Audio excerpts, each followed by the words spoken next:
Hey guys, Andy here from Mediocre Hobbies coming at you with more Age of Sigmar content. I put out a post on my Instagram the other day sharing all the lovely kits that Games Workshop have sent me to review and show you guys, and asked you guys, would you be interested in seeing a series based around the cities of Sigmar? As traditionally, my Age of Sigmar content does a lot worse than my 40k content, which is natural. I do believe 40k is a bigger customer base, a bigger player base and all that. But yeah, I was curious to see if there would be a healthy response to it, and there definitely was. A lot of people were very keen to see some more videos on Cities of Sigmar, so I thought I would bite the bullet and do that for you today in the first video. Well, the first video in the new stuff. I have done some videos from the original army box already. There's a basic infantry guy, and that's on my Patreon. I did a cavalry for my main channel, and I still have to do the character from that box set as well. Now, with all of these new kits, they're all absolutely beautiful, and I would love to have brought you the unbelievable kind of Griffin miniature here. It's just unbelievable. But I do not have a lot of time this week, as I am going to the Age of Sigmar Six Nations this weekend. And not only am I going there, but I'm actually hosting it on my Twitch. So I'm going to be the commentator, and I'm basically sharing it with you guys live on Twitch all weekend. So if you're curious and interested in that, it's actually live as this video goes out. This video will go out this Saturday. Yeah, this video goes out this Saturday. And literally as you're watching this, we are live on Twitch sharing these cool games with you. So if you're interested in that, there'll be links to that down below. You can check it out for yourself. Because I was short on time this week, I had to do a million and one things. I didn't have time to do this, but I still wanted to give you something cool. So I decided to do the beautiful Fusil-Major, which is basically a major character on top of an ogre, carrying him around into battle so he gets a good vantage point and stuff like that. Absolutely stunning model. One of my favorite things about the Age of Sigmar range, specifically the Cities of Sigmar range, is that each piece feels like a scene. That and the cannon especially, I can't wait to bring you guys a video on the cannon. I think are absolutely amazing. So I hope you guys are going to stick around and enjoy this video. Before I get into it, huge thank you to my patrons. You guys are amazing. Without you, I cannot keep the camera rolling and the lights on, so thank you from the bottom of my heart. If you're interested in getting involved with that, there's links to that below as well. You get access to a private Discord server and an extra video every single week just for you guys. So if that's something that you think will interest you, like I said, check it out below. Okay, without further ado, let's paint a sharpshooting major riding around on top of an ogre's back. Interestingly enough, Master Blaster. Let's get into it. The Fusil-Major on Ogor Warhulk. I mean, it's a pretty epic name for a pretty epic model. So obviously for this guy, I wanted to have a little bit of space to work, so I did do him in sub-assemblies. This is the Ogre Warhulk himself. This is the point that I took him to.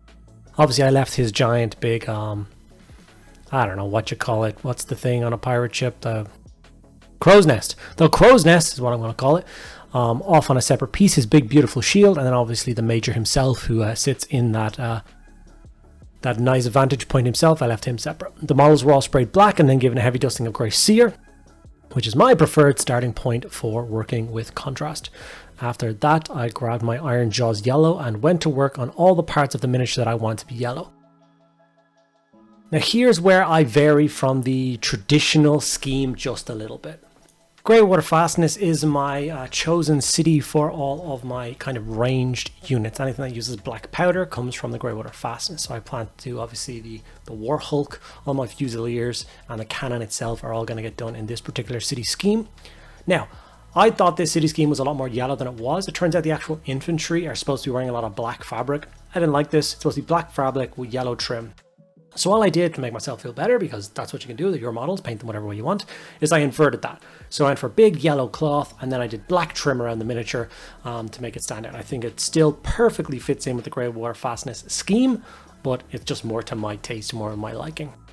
Like if they didn't have the big shields in front of them, then there's actually not a lot of yellow on the model whatsoever, which I dislike. I want it to be a lot more yellow.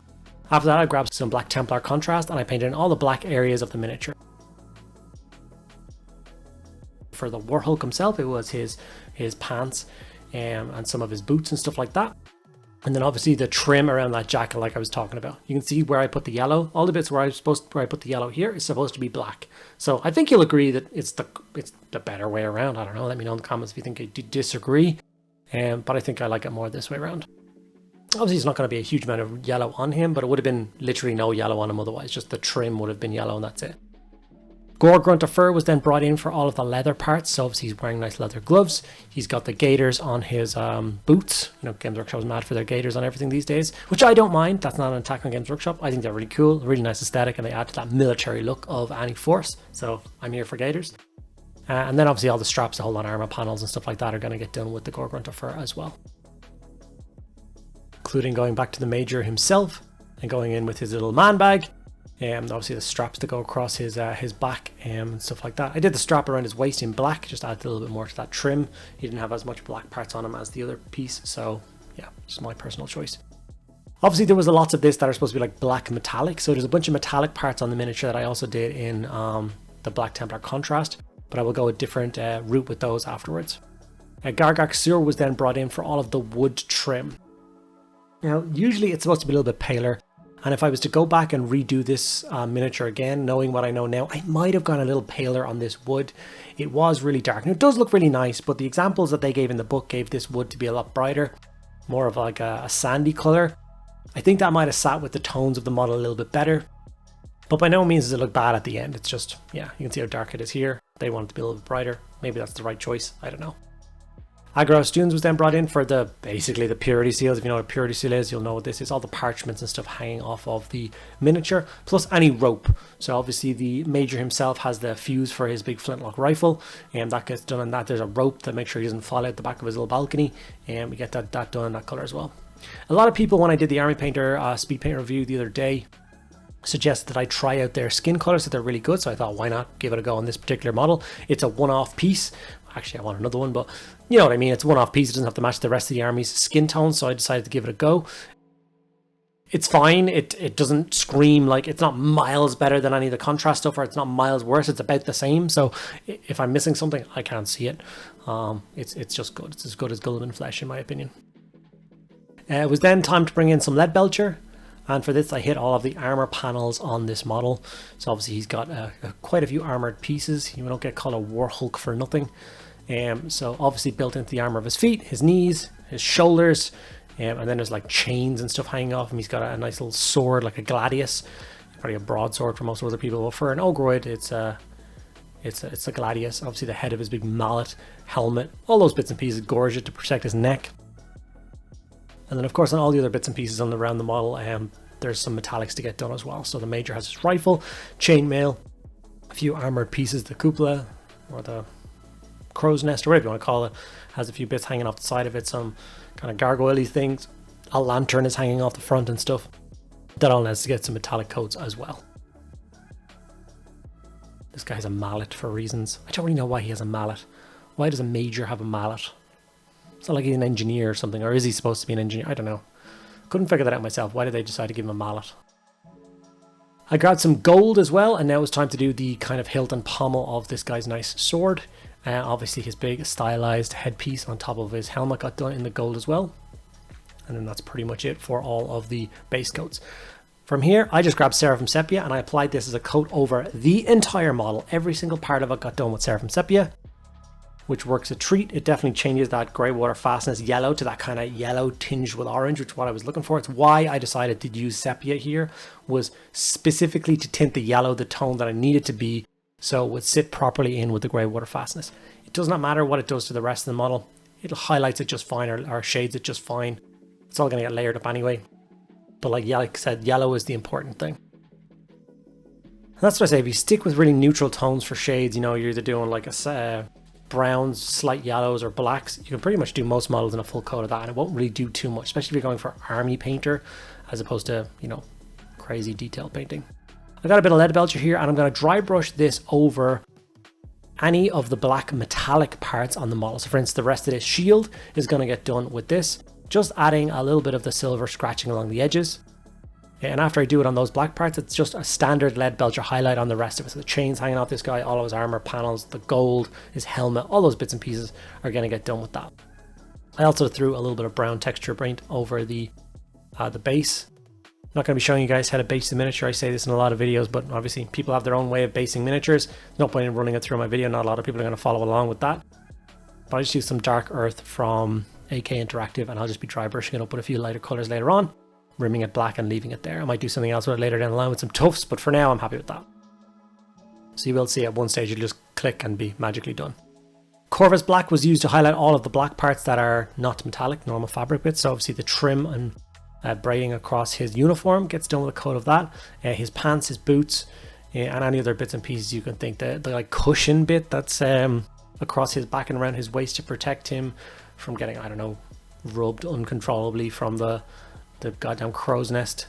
I'm sure that'll be a really uncomfortable thing, but they have thought about him and given him a little pillow to protect his back, which I think was really nice. Mornfang Brown was then brought in to highlight any and all of those brown parts we used for the straps.